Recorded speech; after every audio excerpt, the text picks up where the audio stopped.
Hello humankind, hope you all are fit and fine. आज की video में हम बात करेंगे बिगेस्ट सक्सेसफुल स्टोरी की इन द हिस्ट्री ऑफ कंजर्वेशन। जैसा कि आपने अभी फ़िलहाल न्यूज़ में सुना होगा, एक बॉल्ड ईगल स्पेसीज़ जो कि ईगल स्पेसीज़ है यूएस की, उसका IUCN स्टेटस एक्सटिंक्ट से रिमूव होकर लिस्ट कंसर्न हुआ है।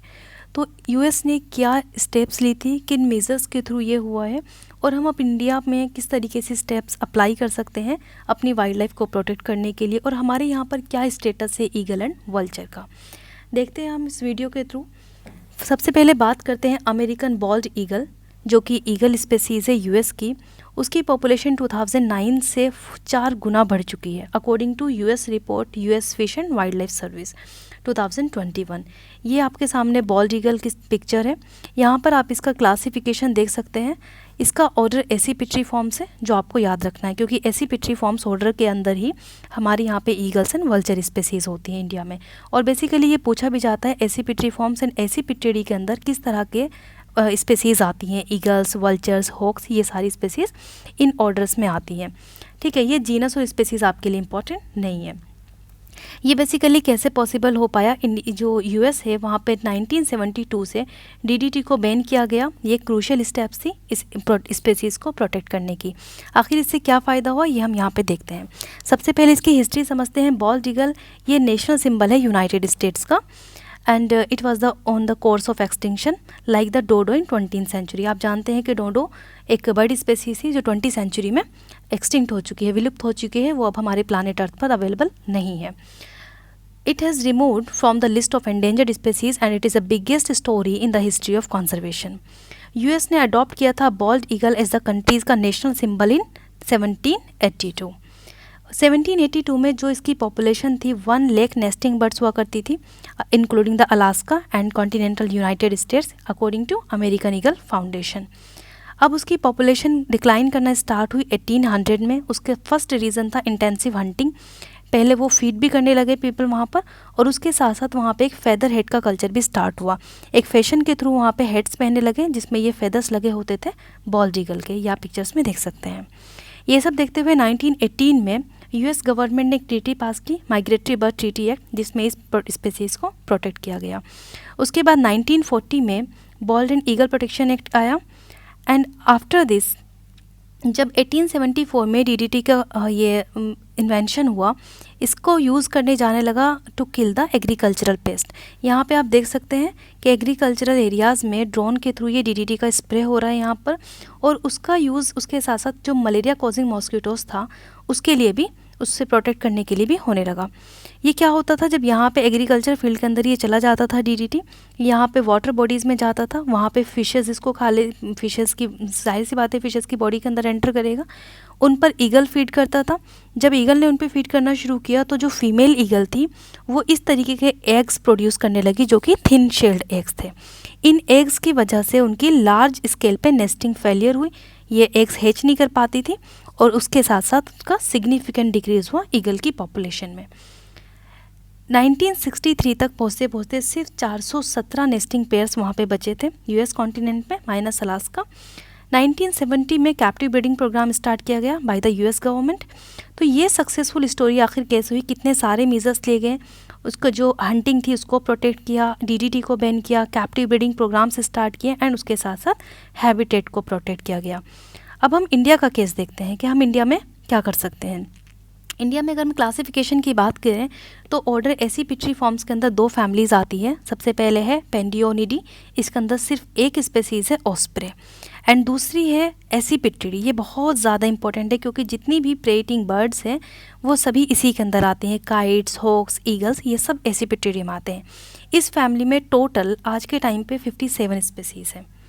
यहाँ पर आप ये गवर्नमेंट्स की साइट्स का डॉक्यूमेंट है, यहाँ पे आप देख सकते हैं कि एसिपिट्रीफॉर्म्स जो ऑर्डर है इसके अंदर जो स्पेसीज़ आ रही हैं, यहाँ पे black winged kite, oriental honey buzzard, Jerdon's buzzard. Generally जब आप इनके नाम न्यूज़ में सुनेंगे तो आपको लगेगा कि अदर स्पेसीज़ हो सकती हैं, लेकिन ये बर्ड स्पेसीज़ होती हैं। और इस तरह के क्वेश्चंस पूछे भी गए हैं।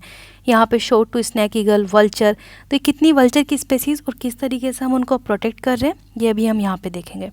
या आप देख सकते हैं species steppe eagle, eastern imperial eagle, golden eagle, Bonelli eagle.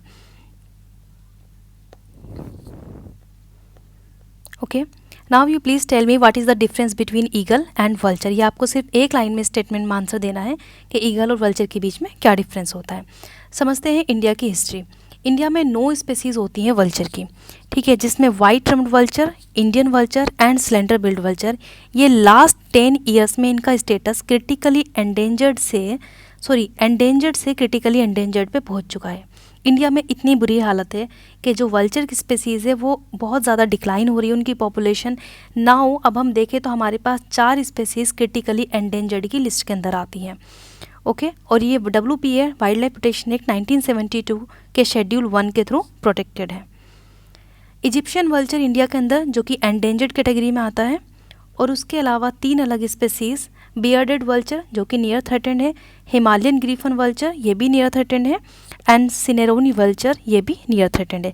सिर्फ एक स्पेसीज़ इंडिया के अंदर दैट इज़ जिप्सस फल्वस और इंडियन ग्रीफन वल्चर ये लीस्ट कंसर्न कैटेगरी के अंदर आता है। India had large vulture population in the past because of Hindu culture. और जैसा कि हम जानते हैं कि हिंदू जो होते हैं वो काउज़ पर ईट नहीं करते, ठीक है, तो वो काउज़ को सैक्रेड समझते हैं।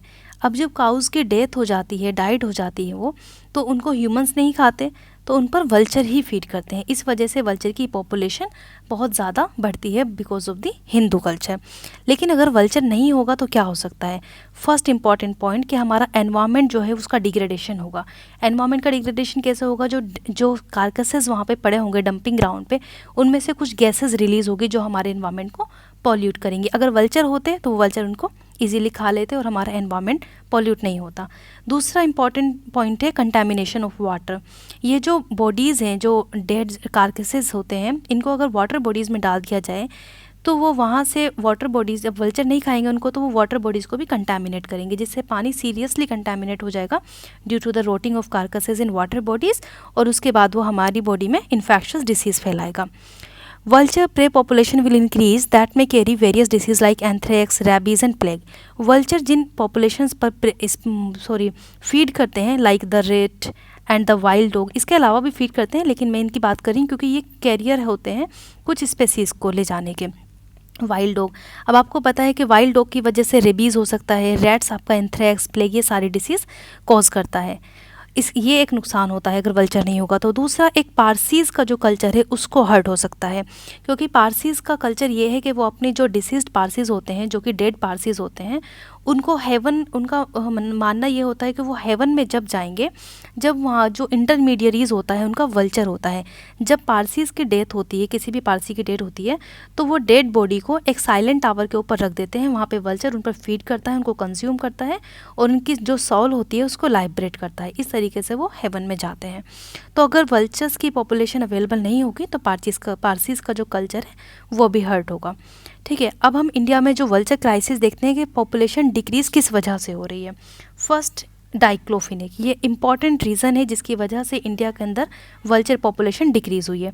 ये कॉमन एंटी इन्फ्लेमेटरी ड्रग है, बेसिकली ये पेन किलर होती है, जो कि जो कैटल्स होते हैं जब उनको दर्द होता है, कुछ प्रॉब्लम होती है, या वो लेमलेस होते हैं, ज़्यादा उनके अंदर वीकनेस होती है, तब ये दवाई दे दी जाती है।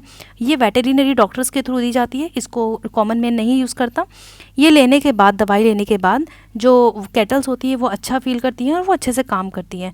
तो इंडिया की जो पुअर पॉपुलेशन है, जितने भी कैटल्स को यूज़ कर रहे हैं, वो सब इस मेडिसिन का यूज़ करने के बाद अपनी कैटल्स को अच्छे से काम कराते हैं। लेकिन क्या हुआ, पता चला कि ये दवाई यूज़ करने के बाद, इस मेडिसिन को यूज़ करने के बाद जब वो डेड हो जाते हैं और उनके ऊपर वल्चर फीड करता है, तो वल्चर की जो किडनी है वो फेल हो जाती है और उससे वल्चर की डेथ होती है। ये मेडिसिन 1990 से यूज़ हो रही है इंडिया में, और इसका डेंजरस इफेक्ट पड़ता है वल्चर की किडनी पे। यहाँ पे आप देख सकते हैं वल्चर फीड कर रहा है कार्कसेस पे। जब ये चीज़ देखी गई, इस तरीके का बिहेवियर वल्चर के अंदर नोटिस हुआ नेक ड्रॉपिंग का, तो इसको बहुत ऑब्वियस समझा गया, क्योंकि इस तरह की एक्टिविटी बर्ड्स स्पेसीज करती हैं जब उनकी हेल्थ अच्छी नहीं होती। लेकिन उसके बाद डायरेक्टली कंटिन्यूसली उनकी डेथ्स दिखाई देती रही, तो पता चला कि जो वहाँ का एनवायरनमेंट है वो हेल्दी नहीं है, और बेसिकली ये एक रीज़न था, ये एक इंडिकेशन था वल्चर्स की डेथ होने का। यहाँ पे वल्चर्स की डेथ आप देख सकते हैं due to the kidney failure due to the adverse effect of diclofenac. अब ये ड्रग जो डाइक्लोफिनेक है इसका मार्केट से रिमूवल हुआ 2006 में, गवर्नमेंट ऑफ इंडिया ने इसको बैन किया, लेकिन फिर भी ये आज भी अवेलेबल होती है इंडिया के कुछ पार्ट्स में क्योंकि ये बहुत चीप होती है और इंडिया की पॉपुलेशन इसको यूज़ करती है। इसका एक ऑल्टरनेटिव मार्केट्स में आया था, दैट इज़ वो अभी भी यूज़ होता है, दैट इज़ मेलोक्सिकैम। बट इसका एक नुकसान ये है कि मेलोक्सिकैम थोड़ी सी महंगी होती है, कॉस्टली होती है, और आपकी जो ये डाइक्लोफिनेक होती है ये वो सस्ती होती है। ठीक है, अब गवर्नमेंट ने क्या इनिशिएटिव्स लिए हैं? गवर्नमेंट ने first initiative vulture safety zone, then vulture restaurant and captive breeding centres. Vulture safety zone क्या होता है? ये कुछ टारगेटेड अवेयरनेस एक्टिविटीज़ होती हैं around the 150 kilometre radius of vulture condition. यहाँ पे मान लो वल्चर की कुछ कॉलोनीज़ है तो इसके 150 किलोमीटर के अराउंड आप कुछ भी डाइक्लोफिनेक एक्टिविटी का कुछ भी यूज़ नहीं करेंगे, क्योंकि डाइक्लोफिनेक मेडिसिन जो है वो ह्यूमंस के कंजप्शन के लिए भी यूज़फुल है, जो ह्यूमंस में पेन किलर की तरह ये यूज़ की जाती है। बट ये इनमें कैटल्स में यूज़ नहीं करनी चाहिए क्योंकि ये वल्चर्स के लिए बहुत ज़्यादा नुकसानदायक है। तो ये वल्चर सेफ्टी जोन इस तरीके के बनाए गए। ये जोन के कुछ मैं आपको पर्टिकुलर एग्जाम्पल बता देती हूँ। ये उत्तराखंड से नेपाल में एक जोन है, that is Corbett to Kataria Ghat, आप याद रख सकते हैं, Corbett to Kataria Ghat. And दूसरा जोन ये नॉर्थ लखीमपुर इन अरुणाचल प्रदेश, मतलब जो असम है, असम में एक जगह है that is your Dibrugarh, Dibrugarh Assam में, और डिब्रूगढ़ से नॉर्थ लखीमपुर जो कि अरुणाचल प्रदेश में है। तो यहाँ से यहाँ तक एक जोन है। फर्स्ट है कॉर्बेट से कटारिया गेट, सेकेंड है असम में, और थर्ड है आपका छत्तीसगढ़ में। Okay, next vulture restaurant. Vulture restaurant एक ऐसा एरिया है जहाँ पे हम फ्रेश कार्कसेस प्रोवाइड करते हैं जो कि टॉक्सिन फ्री होता है। ये एक ऐसा एरिया है जहाँ पे टॉक्सिन फ्री कार्कसेस प्रोवाइड किया जाता है। मतलब ये है जैसे रेस्टोरेंट्स होते हैं, रेस्टोरेंट्स में जो कुछ सीट्स रिजर्व होती हैं कि कुछ यूनिक पीपल वहाँ पे आते हैं, इसी तरीके से कुछ जोन ऐसे बनाए गए हैं जहाँ पे वल्चर की पॉपुलेशन होती है कि वहाँ पर हम ये वल्चर्स जो डेड कार्कसेस होंगे उनको लाकर एक टेबल्स के थ्रू वहाँ पे रख देते हैं और वहाँ पे वल्चर्स आके उनको फीड करते हैं। वो जो कार्कसेस होते हैं उनके अंदर डाइक्लोफिनेक नहीं होता, वो फ्रेश होते हैं, टॉक्सिन फ्री होते हैं, इससे वल्चर की पॉपुलेशन बढ़ने के चांसेस होते हैं। ठीक है, ये जो कार्कसेस हमारे पास आते हैं ये नियर बाई फॉरेस्ट से, अगर कोई फॉरेस्ट एरिया है उसके आसपास में जो भी कॉमन पॉपुलेशन रहती है वो वहाँ पे इन्फॉर्म कर देती हैं फॉरेस्ट डिपार्टमेंट को कि हमारे यहाँ पे जो ये जो वो है कैटल्स है वो डेड हो चुके हैं। फॉरेस्ट डिपार्टमेंट उसको चेक करते हैं कि उसमें डाइक्लोफिनेक तो नहीं है, और उसके बाद उनको 250 रुपीज़ में एक काऊ या बुल जो भी कुछ डेड होता है उनको पे कर देते हैं, और वो फ्रेश प्रोडक्ट वो वल्चर की टेबल्स पे लगा देते हैं, वल्चर उनको फीड करते हैं। ये एक इम्पॉर्टेंट इनिशिएटिव है, ये इंडिया में नहीं बल्कि बहुत ज़्यादा कंट्रीज़ में ये यूज़ हो रहा है, including Nepal, Cambodia, south Africa, Switzerland and Spain वगैरह में, सब में। इंडिया के अंदर 7 वल्चर रेस्टोरेंट आपको मिलेंगे। उसके बाद आते हैं कैप्टिव ब्रीडिंग प्रोग्राम में। कैप्टिव प्रोग्राम ये कुछ सेंटर्स होते हैं वल्चर ब्रीडिंग सेंटर्स। ये आपके इंडिया के अंदर 3 सेंटर हैं, एक है पिंजौर जो कि हरियाणा में है, और ये 2001 में इस्टेब्लिश हुआ था, पिंजौर हरियाणा। ओके, एंड दूसरा है रानी गुवाहाटी जो कि असम में है, और ये 2005 में आया था, 2005। एंड तीसरा है बक्सा वेस्ट बंगाल, ये भी 2005 में इस्टेब्लिश हुआ था। ओके, जो अब हम देख लेते हैं इंटरनेशनल वल्चर अवेयरनेस डे जो कि एवरी ईयर सितंबर के फर्स्ट सैटरडे को सेलिब्रेट किया जाता है। Okay, it was all about the vulture and the eagle protection. Eagle का प्रोटेक्शन इंडिया में वाइल्ड लाइफ प्रोटेक्शन एक्ट 1972 के थ्रू होता है, और जितनी भी स्पेसीज़ आपके ऑर्डर एसीपिट्री फॉर्म्स के अंदर और उसकी फैमिली एसीपिट्रीडी के अंदर आती हैं, kites, hawks and vultures, eagles, उन सभी को वाइल्ड लाइफ प्रोटेक्शन एक्ट 1972 के थ्रू प्रोटेक्ट किया जाता है। और उसके साथ साथ कुछ स्पेसीज जो कि IUCN के अंदर अदर कैटेगरीज में है, like near threatened and endangered, critically endangered, उनको अदर्स मेजर्स लेकर प्रोटेक्ट किया जा रहा है। Okay, it was all about the vulture and vulture conservation. If you like the video you can share it.